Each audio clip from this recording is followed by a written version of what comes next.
Ah non, j'ai que son tour, Marie. J'ai explosé. Salut Marie, pleine de grâce, le Seigneur est avec vous. Vous êtes bénie entre toutes les femmes. Et Jésus, le fruit de vos entrailles, est béni.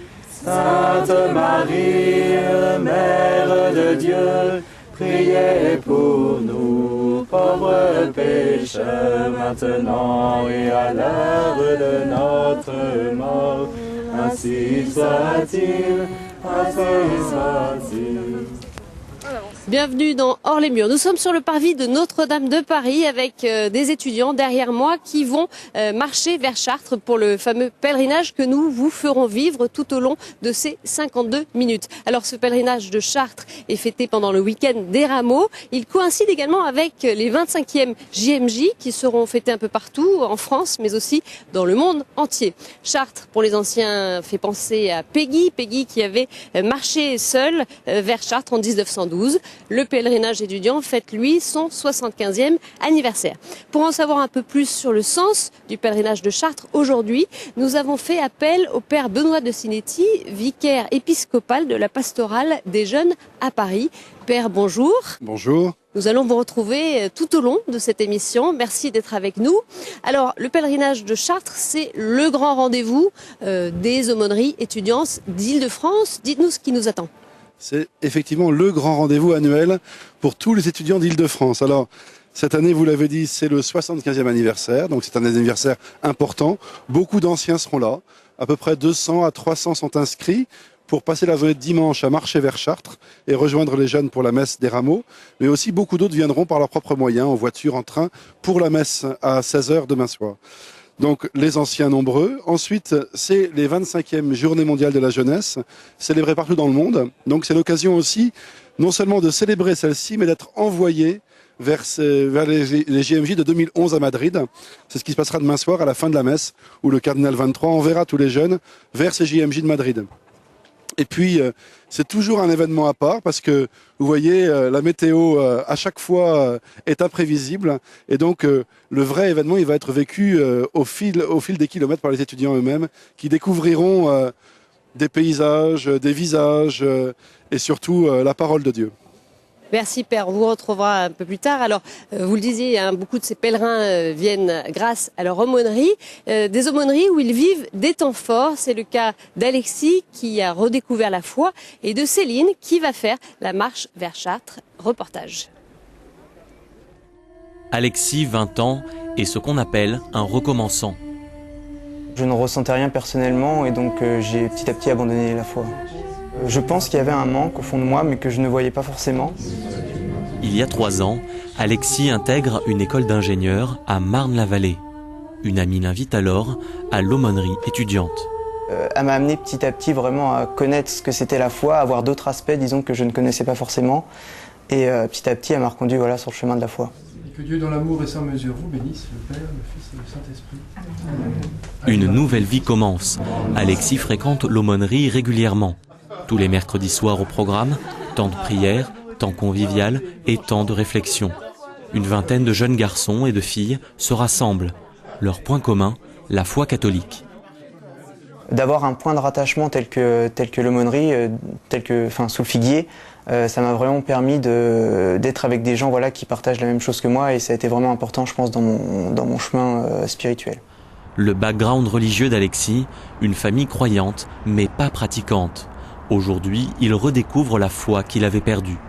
À l'aumônerie, j'ai pu aussi à la fois redécouvrir une foi personnelle, mais aussi être porté justement par toute la fraternité qu'il y a avec les amis que j'ai ici. Une fraternité essentielle pour Alexis, qui à son tour veut transmettre autour de lui la joie qu'il habite. Je pense que l'évangélisation, tout d'abord, ça doit se faire en douceur, mais c'est surtout montrer, aux autres comment on vit notre foi et pourquoi on la vit et montrer que c'est quelque chose qui nous rend vraiment très heureux.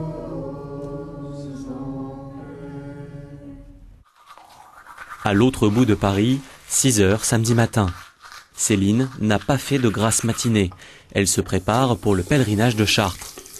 Elle étudie l'architecture et elle aussi fréquente une aumônerie étudiante. C'est assez essentiel, je pense, dans la vie d'un étudiant pour se ressourcer. Parce que être étudiant, c'est pas toujours facile, on quitte son cadre familial et puis on découvre quelque chose de neuf. Et je pense que les amitiés et les rencontres qui peuvent être faites en aumônerie, c'est bien pour vivre ces années d'études, mais aussi pour se construire dans la foi. Continuer à construire sa foi, c'est la motivation qui conduit Céline à prendre ses clics et ses claques pour partir en pèlerinage. Je voulais partir à Chartres pour prendre le temps de faire un break dans mon quotidien, pour réfléchir et partager des choses, partager une expérience humaine et spirituelle avec d'autres jeunes catholiques. Marcher sous la pluie, qui plus est le week-end, les mauvaises langues iraient dire « mais quelle perte de temps !» Je pense que c'est pas du tout une perte de temps. Au contraire, j'espère que ça va être très ressourçant. 7h30 à Notre-Dame de Paris, Céline est au rendez-vous donné aux pèlerins parisiens. Et la journée commence par une célébration d'envoi. De ce pèlerinage, j'attends un ressourcement, faire un break, laisser de côté mon habit de parisienne pendant un week-end et puis prendre le temps de réfléchir, de prier, de rencontrer les autres aussi et je l'espère de rencontrer Jésus. Je crois qu'il n'y a pas eu de déclic, la question ne s'est pas posée, c'était une évidence. C'était une trop belle occasion pour la louper. Et un pèlerinage, ça se présente pas tous les jours, donc quand il est là, c'est un appel, il faut y aller. Voici celui qui vient, au nom du Seigneur, acclamons notre roi. Hosanna, bonne le gloire à son nom, louez-le, forteresse éternelle, qu'il entre le roi de gloire. À la suite des pèlerins, nous avons quitté la ville. On aperçoit le petit village de Nogent-sur-Eure sur les routes de la Beauce où marchent les étudiants, bravant les giboulées de printemps mais aussi le froid. Pour atteindre Chartres, ils devront parcourir 30 à 40 km à pied en 24 heures. Chez les chrétiens, le pèlerinage est une démarche de conversion. Il allie prière, réflexion personnelle, partage, mais aussi effort physique. Une démarche qui engage donc tout le corps, l'âme, l'esprit. Une démarche ancestrale qui attire encore aujourd'hui, comme on va le voir dans ce reportage de Sibylle Delettre. Allez-y, c'est parti. Top départ. Il est 9h samedi matin, la route Saint-Luc commence sa marche direction Chartres. Partis de Rambouillet la veille, ils vont cheminer pendant 48 heures. Voilà, je suis chef d'équipe à Saint-Etienne, à Saint-Marie-les-Bastillades. Voilà, je m'appelle Juliette et je suis à Even depuis 2 ans. Les 170 jeunes de cette route ne se connaissent pas. Leur point commun, faire partie du groupe Even, l'école du Verbe éternel et nouveau, un cycle de formation sur la parole de Dieu qui propose chaque année de faire ce pèlerinage de Chartres. En fait, ça complète bien notre formation, qui est une formation qui est ponctuelle et qui du coup est assez, c'est vraiment dans notre vie quotidienne. Et là, ça nous permet de rompre complètement et de s'inscrire vraiment dans une démarche globale. On se met dans un pèlerinage qui est un pèlerinage d'étudiants diocésains. Bon maître, que dois-je faire pour avoir en héritage la vie éternelle ? Pendant 48 heures, ces jeunes se sont nourris de cette parole de l'évangile de Saint Marc. À l'image du jeune homme riche, tous ont réfléchi sur la question de l'appel, de l'engagement. Et pour cela, ils se sont appuyés sur la lettre de Jean-Paul II aux jeunes, écrite en 1985. Ça correspond bien à ce qu'on peut vivre, on peut se considérer comme des jeunes hommes riches en fait. C'est assez facile de faire le parallèle. Ça montre bien l'état d'esprit dans lequel se trouve un jeune de tout temps, quoi. C'est-à-dire qu'il a sa vie devant lui et il a une richesse dans les choix qu'il doit prendre, les qualités et les talents qu'il identifie peu à peu. Et donc du coup, nous, on est un peu configurés à ça. Et je pense que ce que le diocèse et ce que par ce pèlerinage, les gens qui organisent ce pèlerinage veulent nous faire advenir, c'est l'idée que la vie, c'est encore plus chouette quand on la vit non pas par dépendance par rapport à des lois ou par obligation, mais à l'instant présent et on est pas dans la spontanéité, mais dans la générosité du temps présent, quoi. Une route pas tout à fait comme les autres. Emmenés par le père Alexis Leproux, les jeunes ont vécu de nombreux temps de prière et de réflexion en chapitres, des petits groupes de 8 à 10, mais aussi des enseignements plus poussés dispensés par l'un des prêtres du groupe.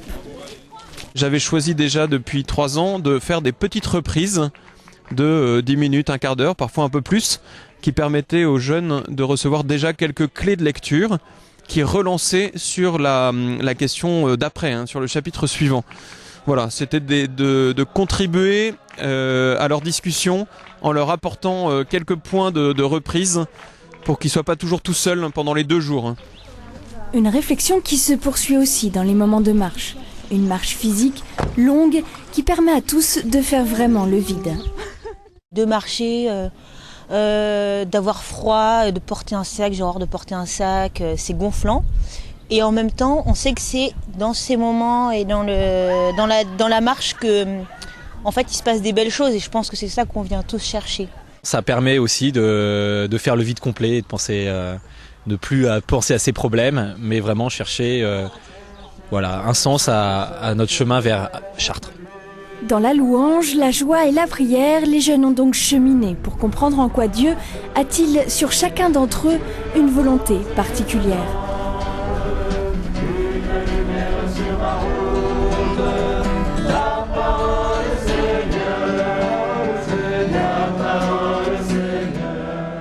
Les étudiants vont arriver ici au château de Blanville pour y passer la nuit. Ce château est situé à 17 km de Chartres. Alors c'est sous des tentes mais également dans des granges que les pèlerins vont dormir un petit peu à la dure puisqu'ils seront dans des sacs de couchage. C'est également ici que va se dérouler la veillée, l'un des temps forts de ce pèlerinage.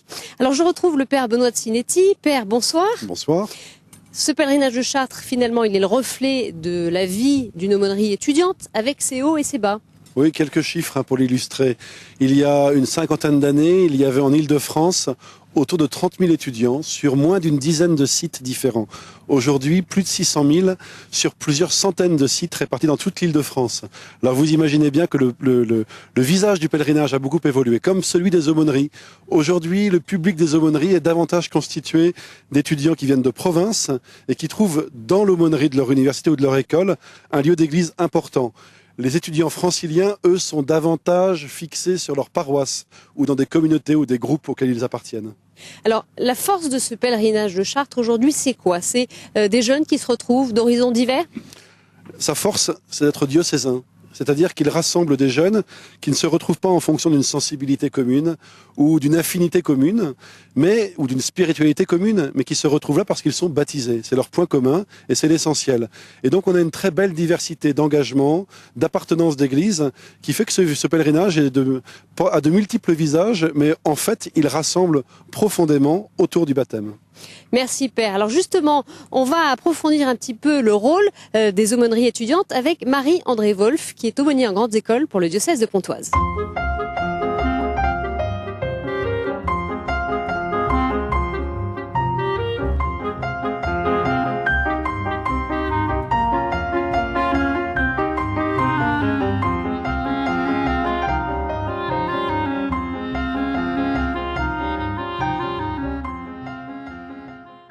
Marie-André Wolf, bonsoir. Bonsoir Stéphanie. Le diocèse de Pontoise que vous accompagnez fait partie des 12 routes marchant vers Chartres. Oui, tout à fait. Nous sommes la route Saint-Thaddée. Qu'est-ce qu'on y fait dans une aumônerie? Qu'est-ce qu'on y vit? Alors c'est un petit peu tout ce que vous évoquez. C'est bien évidemment un lieu d'écoute. Donc sur chacun des pôles, nous sommes 3 aumôniers à accueillir les étudiants par pôle. Les étudiants peuvent donc souhaiter un accompagnement spirituel ou simplement une écoute. Ils peuvent donc pratiquer leur foi. Pour ceux donc qui ont une attente en termes de sacrement, en termes de lieu de prière, en termes de lieu de formation spirituelle, formation théologique. C'est également un lieu de partage, de convivialité et un lieu, comme vous le disiez, d'accueil, en particulier pour ceux qui viennent de province, qui ont passé les concours des grandes écoles et qui se retrouvent en école sur Cergy-Pontoise, venant de bien plus loin de tous les coins de France. Malgré tout, voire d'ailleurs. Alors malgré tout, les aumôneries attirent peu de monde, puisque si on regarde les chiffres, 650 000 étudiants en Île-de-France, 4 000 seulement fréquentent les aumôneries. Comment est-ce que vous l'expliquez ? Alors, pour ce qui est du petit nombre que vous évoquez, qui est vrai en effet, la difficulté en France, qui à mon sens est propre à notre pays, c'est la difficulté de communication dans les écoles, en particulier dans les écoles publiques, où la laïcité a un rôle que l'on connaît. Alors, dans l'université, justement, est-ce que c'est difficile d'être aumônier ? Comment ça se passe ? Comment ça fonctionne justement dans ce système de laïcité? Alors, dans l'université, puisque vous utilisez le terme « dans », on n'a absolument pas droit de citer dans l'université. Donc, l'aumônerie se situe dans un lieu extérieur?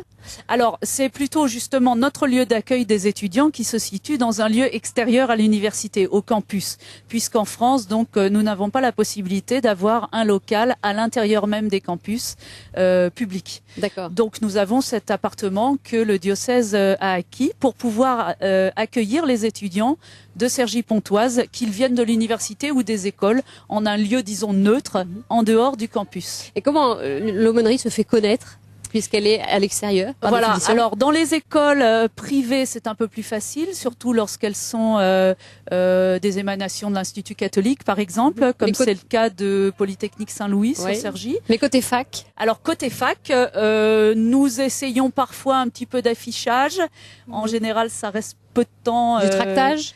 Alors, nous faisons du tractage, donc sur les lieux de passage, en particulier sur le trajet du restaurant universitaire.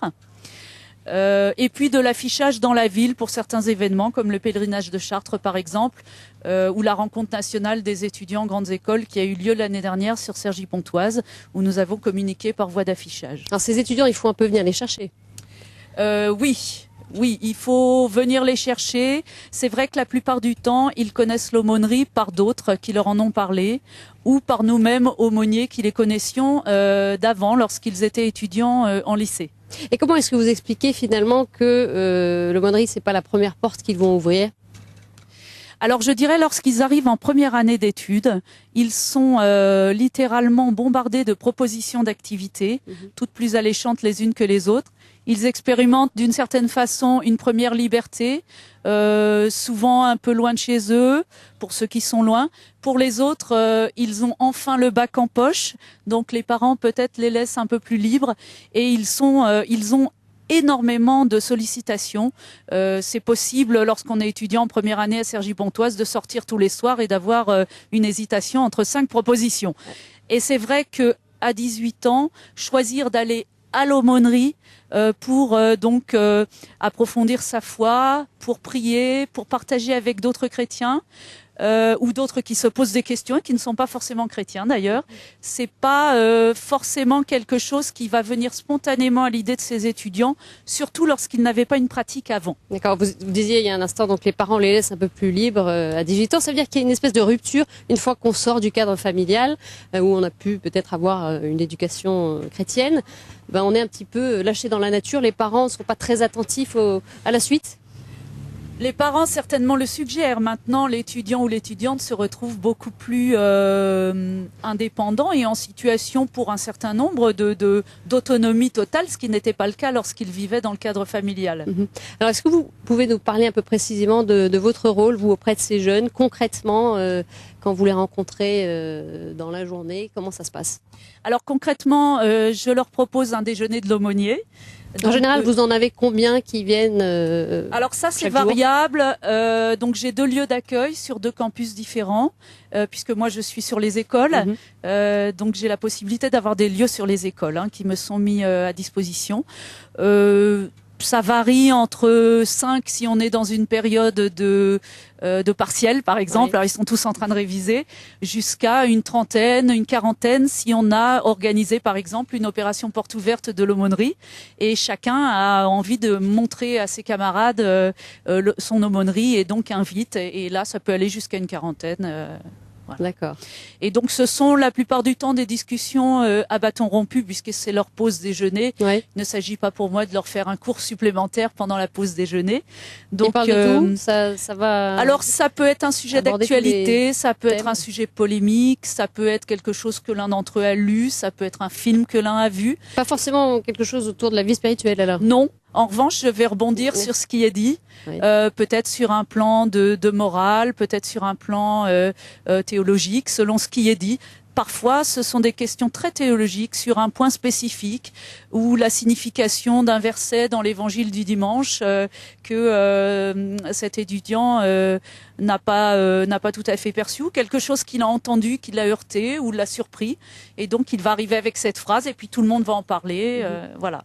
Alors, et moi, j'apporte l'éclairage de l'aumônier, l'éclairage justement un peu plus théologique ou morale selon la question. La dernière question, Marie-André Wolf, au vu de ce constat, on parlait de ces chiffres, 4000 étudiants seulement qui vont dans ces aumôneries d'Île-de-France.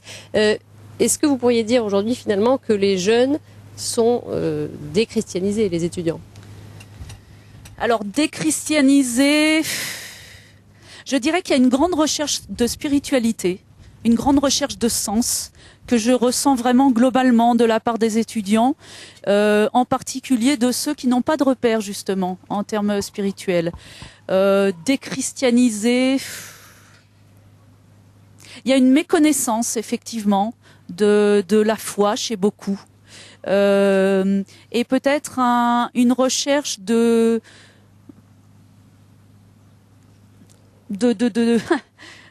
j'allais dire de certitude, mais je ne sais pas si on va jusque-là. En tout cas, une recherche de sens vers ceux qui sont issus de familles chrétiennes. On en revient à ce pèlerinage de Chartres, et c'est 140 étudiants de votre diocèse qui cheminent ce week-end. Alors, c'est un temps important pour eux? Oui, c'est très important pour eux. Comme vous le voyez, le temps n'est vraiment pas de la partie. Ils ont les pieds pleins de boue, les pantalons crottés, certains ont même chuté dans la boue. Pour eux, c'est vraiment un temps très important de partage, de réflexion spirituelle, surtout en cette période de carême. Un certain nombre d'entre eux se sont arrangés pour travailler à l'avance, pour que leur partiel soit prêt, pour pouvoir participer au pèlerinage de Chartres. Ils savent qu'il va pas faire beau et cependant ils sont là et marchent ensemble et prient ensemble, arrivent en chantant au point de rencontre, et c'est vraiment un temps très, très important pour eux et pour l'aumônerie. Merci Marie-André Wolf. Je rappelle que vous êtes aumônier en grandes écoles pour le diocèse de Pontoise. Tout à fait, merci Stéphanie. Et justement, ce pèlerinage de Chartres est une occasion de rencontre et de découverte d'une église aux sensibilités diverses. Un exemple avec la route Saint-Philippe du diocèse d'Évry qu'a suivi pour nous Guillaume Lacombe.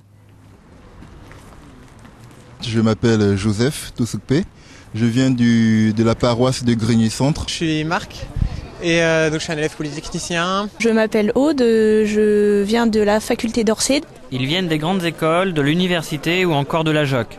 Mais qu'importe leur environnement social, pendant 2 jours, la soixantaine de jeunes du diocèse d'Évry vivra ensemble son pèlerinage vers Chartres. C'est important, ça permet de voir des gens d'autres écoles et d'autres endroits, donc qui potentiellement ont une autre culture, une autre façon de voir les choses, en particulier pour des questions de foi, c'est intéressant. Notamment par exemple, pendant des temps, on passe en groupe où justement le but c'est de diversifier les groupes. Jésus se mettait en route quand un homme accourut vers lui, se mit à genoux et lui demanda : « Bon maître, que dois-je faire pour avoir en héritage la vie éternelle ?» Pour mieux apprécier ce qui unit les marcheurs, il faut s'attarder sur leur temps de recueillement. Dans la prière et le chant, un lien spirituel se crée, un lien qui les rapproche un peu plus de Jésus.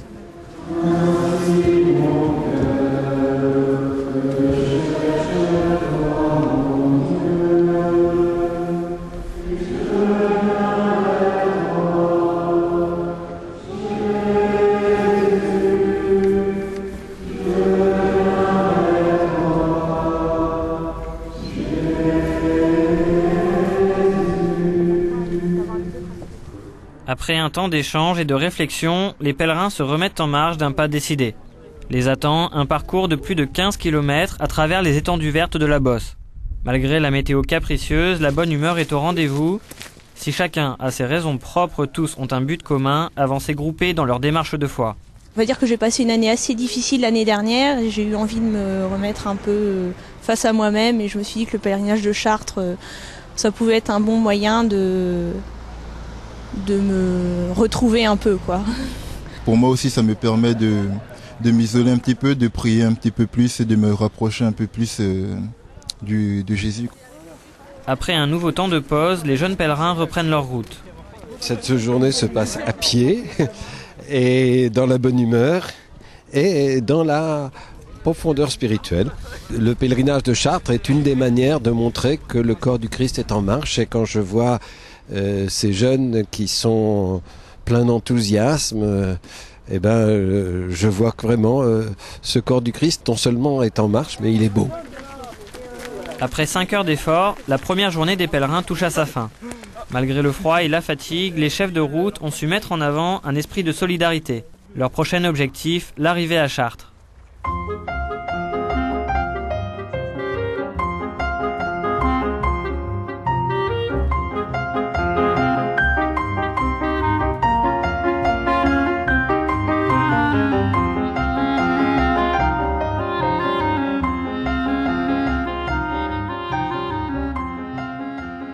Cette invitation au pèlerinage répond à un besoin spirituel. C'est un temps fort nécessaire pour les jeunes adultes aujourd'hui. C'est ce que l'on va voir avec notre invité, Monseigneur Renaud de Dinchin. Monseigneur, bonsoir. Bonsoir Stéphanie. Et merci de nous avoir rejoints. Vous êtes évêque auxiliaire de Paris. Alors le monde étudiant, vous le connaissez bien puisque vous avez été aumônier à la Sorbonne, à Jussieu, également en mission étudiante à Saint-Germain-des-Prés. Alors, pour vous, ces étudiants, ce qui les préoccupe avant tout, c'est leur avenir professionnel notamment? Leur avenir, mais d'abord leur présent. Donc ils sont étudiants pour 3 ans, 5 ans, et toutes leurs énergies sont mobilisées pour la réussite de leurs études. Certains le font avec enthousiasme, parfois passion. D'autres le font parce qu'il faut bien faire des études. Mais je crois que ça, c'est très important. C'est-à-dire que ce qui les mobilise, c'est leur présent d'abord, les études dans lesquelles ils sont et la réussite de leurs études. Et je crois qu'on doit les aider là-dedans. Mais est-ce que ça veut dire que les besoins spirituels passent un peu au second plan? Je crois que les besoins spirituels sont enfouis.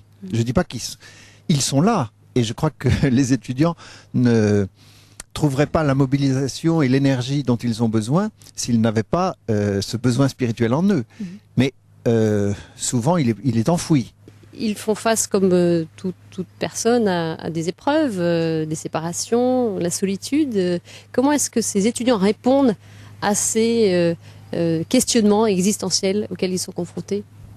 Durant les 3 premières années d'études universitaires, la première demande des étudiants qui viennent vers l'Église, c'est une demande de prière. Donc demande de prière et demande d'intériorité, quête d'intériorité.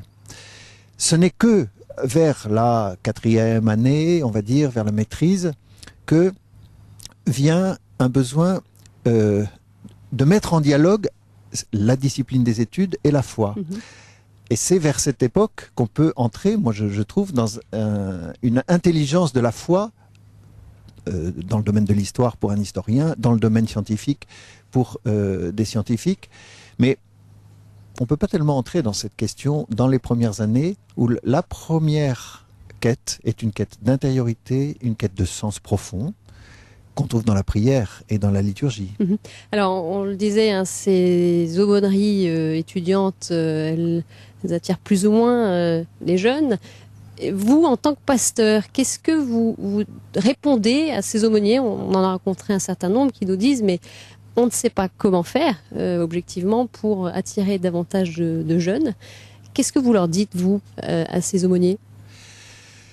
D'abord que je crois que la mission et le travail qu'ils font est magnifique, parce qu'ils sont vraiment à l'écoute du cœur qui bat dans la génération étudiante, et ça c'est formidable. Moi, vous voyez, j'ai été très marqué de collaborer avec des responsables d'aumônerie laïque qui avaient une capacité d'écoute qui fait que l'étudiant qui venait vers cette personne se sentait profondément reconnu et exister. Et malgré tout, il y en a peu justement qui viennent à eux, hein, ces étudiants. Oui, parce que moi je crois, hein, la pression des études est telle et l'individualisme est tel que cette quête, elle demeure enfouie. Mais elle est là, mais elle est enfouie. Vous voyez, quand je parle d'individualisme, je crois que mai 68 n'aurait pas eu lieu si l'université de la Sorbonne n'avait pas été un vrai lieu de vie et un vrai lieu de réseau et de solidarité. Aujourd'hui, ça n'est plus le cas. Les étudiants viennent, ils se font peu d'amis à l'université et ils repartent. Les réseaux d'amitié, c'est en général en dehors. Là, je parle des universités. Hein. C'est moins le cas dans les écoles, grandes écoles, où les promotions sont plus réduites en nombre et la pédagogie plus forte qui fait qu'il y a des réseaux d'étudiants.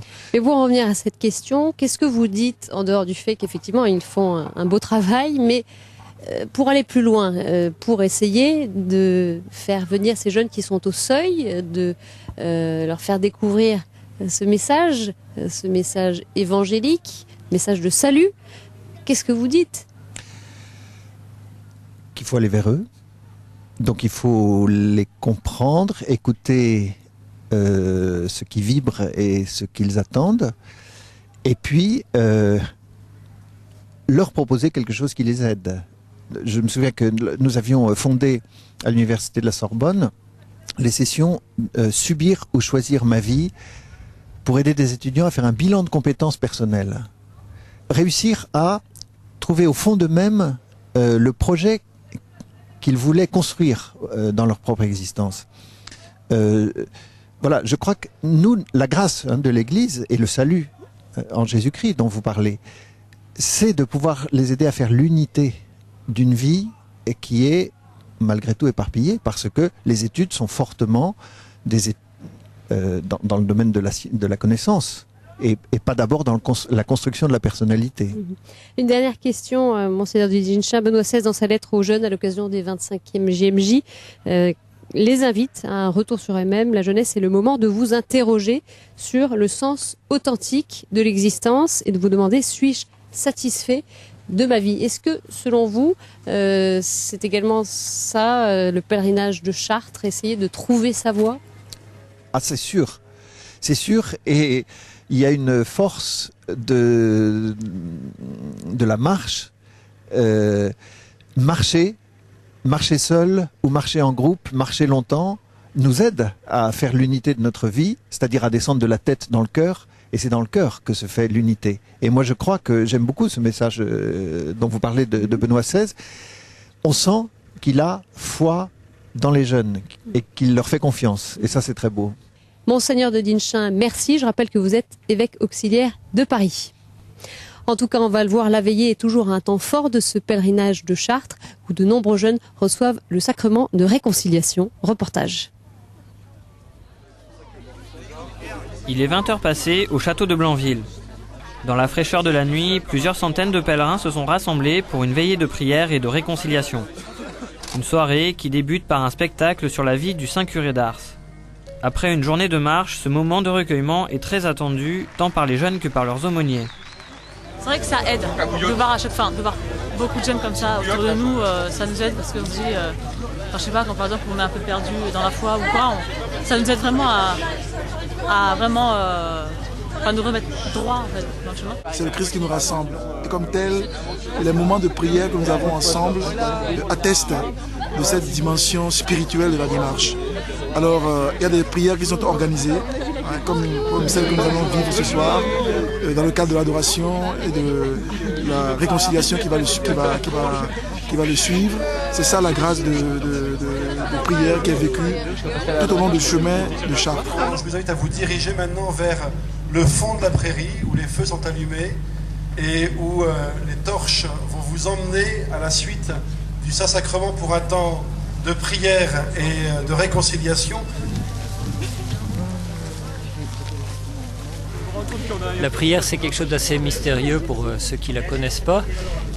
On pourrait dire que quand on part en pèlerinage, quelque part, on veut se mettre un peu au vert, faire une pause un peu dans une année particulièrement dense.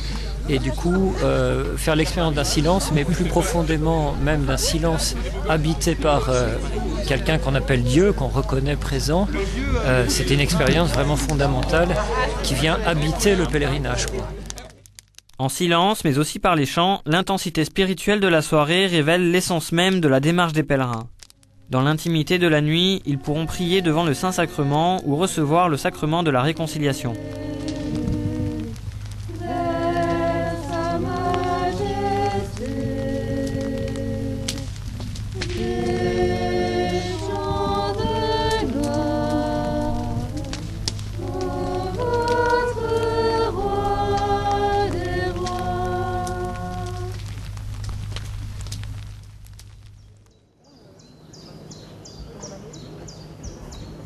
Tu as porter celui qui porte tout. Notre Sauveur en ton sein a pris chair, porte du ciel, reine de l'univers. Ô Marie, nous te saluons. Voilà, c'est le petit matin ici à Blanville après une nuit passée sous la tente et la grange pour les étudiants. Je suis avec Vanessa et Henri. Ils vont parcourir une quinzaine de kilomètres jusqu'à Chartres. Ils arriveront à la cathédrale Notre-Dame de Chartres en milieu d'après-midi pour y vivre la messe des rameaux célébrée par le cardinal archevêque de Paris, Monseigneur André XXIII. Alors Vanessa, cette nuit passée dans une grange en sac de couchage, ça fait partie de la démarche du pèlerinage ? Tout à fait. À mon sens, cela s'inscrit vraiment dans cette démarche spirituelle que nous avons entrepris depuis notre départ de Paris hier. Et en fait, quoi ça s'inscrit dans cette démarche spirituelle ? Parce qu'en fait, moi je pense que un pèlerinage, ce n'est pas venir en pèlerinage, ce n'est pas venir en camp de vacances.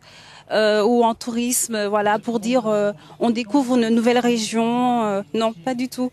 Moi, je pense que c'est cohérent avec le message de l'Évangile qui nous appelle à l'humilité, à la pauvreté, voilà. Et donc le fait de dormir entre guillemets à même le sol, vraiment, ça nous permet de nous détacher un peu des choses matérielles auxquelles nous sommes habitués, notre petit matelas, tout. Et vraiment, je pense que ça nous permet de nous élever un peu. Voilà. Henri, alors pour toi, est-ce que ce pèlerinage, eh bien, il résonne avec ta vie étudiante ? Alors, il résonne pour plusieurs choses, parce qu'on est amené à réfléchir un peu ce qui fait notre vie. En fait, le thème du pèlerinage, c'est le bon maître. Qui est le bon maître, en fait, que faut-il suivre ? Et donc, on est vraiment amené à réfléchir sur notre vocation, sur quelles sont nos aspirations profondes, et que veut le Christ pour nous ? Et nous, que veut-on et qui sommes-nous surtout ? Et surtout, c'est vraiment super d'être avec plein d'étudiants. On est vraiment très nombreux. Et comme ça, on est amené à partager nos expériences. Il y a plein de monde que je connaissais pas, ça, je la connaissais pas. Et donc, c'est vraiment super de pouvoir partager avec eux. Qu'est-ce qui les motive, pourquoi ils sont là. C'est vraiment différentes vies, différentes vocations dans une même église. Et c'est vraiment super de pouvoir partager un moment comme ça.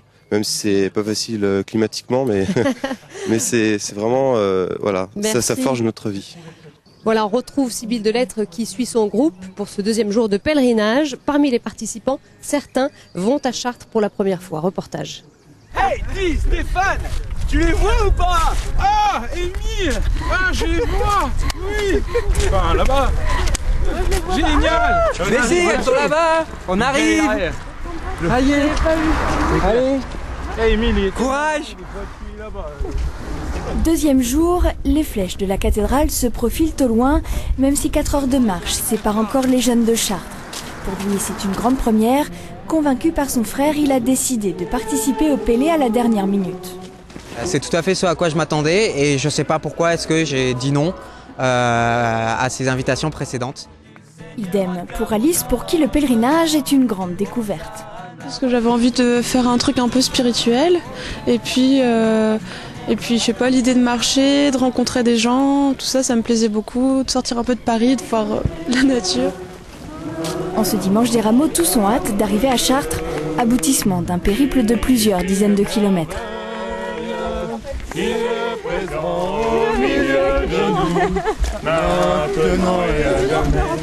Après un dernier enseignement, les groupes se sont ensuite dissous pour que les jeunes de la route Saint-Luc arrivent à Chartres tous ensemble. Une arrivée festive, joyeuse et en chanson. Hosanna, voici celui qui vient au nom de notre Seigneur. Acclamons notre roi, Hosanna. Oh, tous les hommes, oh, tous les hommes. Fatiguée mais heureuse. Les pieds un peu explosés, mais vraiment contente d'être arrivée. Et, comme on voit, il y a une bonne ambiance. C'est l'effet pèlerinage où on oublie toutes les douleurs et autres. Et on ne sait pas trop pourquoi on vient, mais quand on repère, on a une joie et un bonheur immense. On se rend compte que c'était pas juste un but qui était important, mais finalement c'est tout le chemin qu'on a fait qui qui finalement arrive un peu à son explosion ici où on retrouve les gens et où on voit la joie qui éclate après finalement quelques moments qui ont pu être durs sur le chemin, mais quelques moments géniaux qui ont été partagés. Dernier moment de groupe pour ces jeunes avant la messe, le passage à Notre-Dame de Souterre, où tous ont pu rendre grâce à Marie pour ces 2 jours passés acheminés vers Chartres.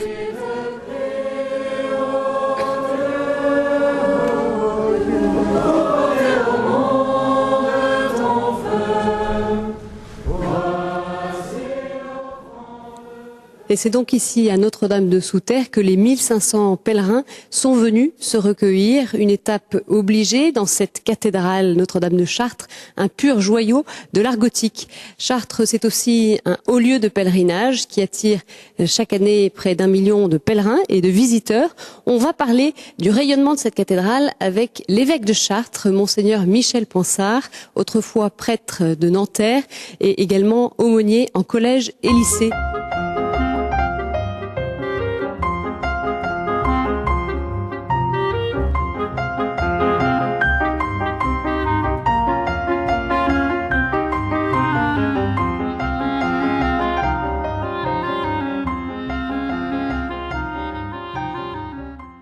Monseigneur Pensard, bonjour. Bonjour.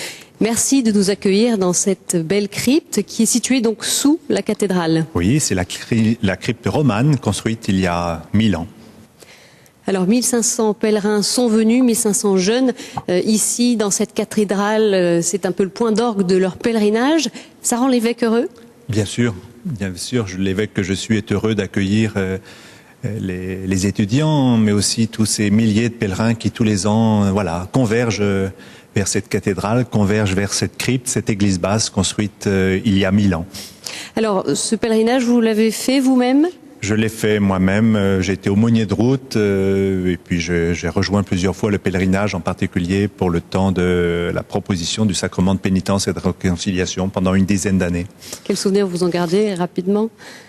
J'ai souvenir d'un certain nombre d'homélies où je me suis endormi bien appuyé sur un pilier de la cathédrale parce que j'en avais plein les pattes et j'étais fatigué. J'ai souvenir de pèlerinages très divers, y compris non seulement par le météo, mais par les jeunes qui y participaient, par les dialogues avec eux. J'ai été aussi toujours surpris par la qualité de leur démarche et de leur questionnement, en particulier se posant des grandes questions existentielles. Alors à ce propos, les anciens sont venus rejoindre les jeunes cette année, à l'occasion du 75e anniversaire de ce pèlerinage, à l'invitation du cardinal archevêque de Paris, Monseigneur 23. Il y a d'ailleurs parmi ces anciens le doyen qui a 94 ans, qui est venu jusqu'à Chartres. Alors Chartres, ça marque une vie ? Oui. Du moins, si j'en crois, tous ceux que je salue régulièrement à la sortie de la cathédrale et qui me disent on est revenu à Chartres parce que nous y sommes venus il y a X années avec le pèlerinage des étudiants et beaucoup tiennent à repasser à Chartres parce que ça a été un temps fort. Un certain nombre y ont découvert aussi, ont fait la connaissance de celui ou de celle qui est devenu leur compagnon de route, leur conjoint. Mais je suis frappé justement de cette mémoire qu'un certain nombre, eux, ont parce que ça a été un événement marquant, une étape dans leur vie, mais pas une étape banale. Alors au-delà du pèlerinage de Chartres, du pèlerinage étudiant, Chartres, c'est un lieu qui est connu sur le plan international, qui attire, je le disais, plus d'1 million de pèlerins et de visiteurs chaque année. Pourquoi Chartres ? Pourquoi Chartres ? Il se trouve que Chartres a non seulement cette renommée, mais sans doute depuis le Moyen-Âge. C'est un lieu, et même avant, où l'on converge, en particulier on converge pour y rencontrer la mère du Seigneur. Je ne sais pas si vous avez été attentif, mais quand les pèlerins rentrent ici dans cette crypte, ils sont accueillis par qui ? Ils sont accueillis par Notre-Dame sous terre, cette Vierge qui présente son Fils. C'est tout au long de la cathédrale, dans les 176 représentations de la Vierge Marie, la majorité, c'est toujours une Vierge qui nous présente son Fils, qui nous le présente comme le chemin, la vérité et la vie pour nos routes humaines. Et ce depuis les premiers siècles. Depuis les premiers siècles. Alors il y a eu aussi beaucoup de demandes de guérison. Je crois savoir que les pèlerins venaient notamment dans cette crypte, les pèlerins malades. et séjourner ici? Ces journées, vous voyez, l'histoire exacte du déroulement des pèlerinages, nous échappe un peu parce qu'on a peu de documents. Toujours est-il que, voilà, ils venaient ici se confier ou se mettre sous la protection de la Vierge Marie parce que, comme le dit une très belle prière, on n'a jamais entendu dire qu'aucun de ceux qui ont eu recours à vous n'ait été abandonné. Et je crois que c'est cette foi simple, cette foi qui se vit d'abord avec les tripes, y compris avec les jambes, puisque voilà, c'est aussi au terme d'un chemin. C'est toujours un peu un raccourci de notre vie humaine quand on vit un pèlerinage, et nous sommes invités à retrouver un peu le cœur, ce qui nous attire, ce qui nous entraîne, ce qui nous invite à poursuivre la route. Quelle que soit l'étape de notre vie, que nous soyons jeunes, en pleine santé, ou que nous soyons éprouvés par la maladie. Et puis il y a de grands saints aussi qui sont venus prier, Saint François de Sales, oui, Saint Vincent de Paul. Un grand lieu. C'est un grand lieu ici, un des grands lieux de la foi de notre pays, où voilà, forcément, beaucoup sont venus, des petits et des grands. Un mot sur une relique qui est objet de dévotion. C'est une relique autour de la Vierge. Vous pouvez nous en dire quelques mots? La relique du voile de la Vierge, une bande de tissu de 5 mètres de long. Pendant longtemps, on a cru que c'était une chemise parce que c'était enroulé dans un reliquaire et on ne l'ouvrait jamais. Et puis, quand on l'a ouvert, quand il a été ouvert au moment de la Révolution française, on s'est rendu compte que c'était un voile, c'est-à-dire une grande bande de tissu. On connaît un peu l'histoire de ce voile ce voile a été donné à Charlemagne par Constantinople, et c'est le petit-fils de Charlemagne, c'est-à-dire avant l'an 1000, qui a donné cette relique à la cathédrale de Chartres. Et depuis ce jour, elle est toujours ici, et c'est vers cette relique. La tradition dit que c'est le voile que Marie portait au moment de l'Annonciation. En tous les cas, c'est un signe qui nous met, y compris très très simple, très humble. C'est une bande de tissu très simple et d'une certaine manière qui nous ramène aussi à l'humble servante que nous chantons dans le Magnificat. Merci Monseigneur Pansart de nous avoir accueillis dans cette crypte Notre-Dame de Sous-Terre qui se trouve donc sous la cathédrale Notre-Dame de Chartres. Vous y serez toujours les bienvenus, que ce soit dans la cathédrale, elle est grandiose, ou que ce soit dans le silence de cette crypte.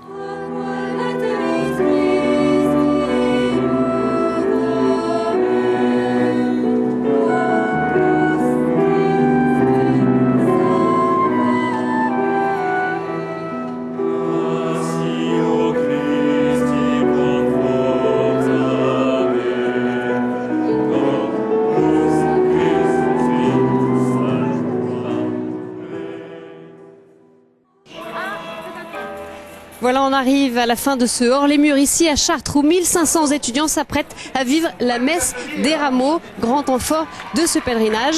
Je retrouve une dernière fois le Père Benoît de Sinetti. Père, on le perçoit, ce pèlerinage de Chartres, c'est une aventure intérieure pour les jeunes. Ça l'est également pour les aumôneries. Oui, c'est d'abord le fruit d'une formidable mobilisation à travers les universités, les écoles, les prépas de toutes sortes en Île-de-France, où des centaines de jeunes, depuis maintenant plusieurs mois, œuvrent à inviter leurs amis, leurs camarades à les rejoindre pour cet événement majeur. Alors ces jeunes qui se sont réunis ici, est-ce qu'ils sont appelés à être des missionnaires envers une génération étudiante? Ils sont appelés à repartir avec celui qu'ils ont rencontré, à être porteurs du Christ dans leurs amphis, dans leurs écoles, partout où ils vont. Et c'est certainement un fruit important de ce genre de rassemblement, de pèlerinage, de JMJ, que de leur permettre de pouvoir prendre conscience du nombre et de leur appartenance à un corps vivant qui est appelé, invité à rayonner dans l'ensemble de la société. Merci Père Benoît de Sinetti de nous avoir accompagnés tout au long de ce pèlerinage de Paris jusqu'à Chartres. Et merci également à tous nos téléspectateurs qui nous ont suivis. Nous espérons que vous avez pu vivre ce pèlerinage avec nous. On arrive à la fin de cette émission. Merci à la rédaction et à l'équipe technique qui ont permis la réalisation de ce magazine. On va se quitter en images avec la messe des rameaux, au cours de laquelle vous entendrez la parole de Monseigneur André XXIII, cardinal archevêque de Paris, s'adressant à ces 1500 étudiants qui ont cheminé jusqu'ici à Chartres. Merci à tous, à très bientôt sur KTO. Aujourd'hui, parmi vous, il appelle les hommes qui devront devenir les prêtres de cette Église. Aujourd'hui, parmi vous, il appelle les amis de son Fils. En entrant dans cette cathédrale, modestement, chacune et chacun d'entre nous, avec ses limites, avec ses fautes aussi, nous voulons déclarer notre amour pour cette Église, notre amour pour la communion qu'elle nous permet de vivre, notre amour pour l'espérance dont elle témoigne au milieu de ce monde.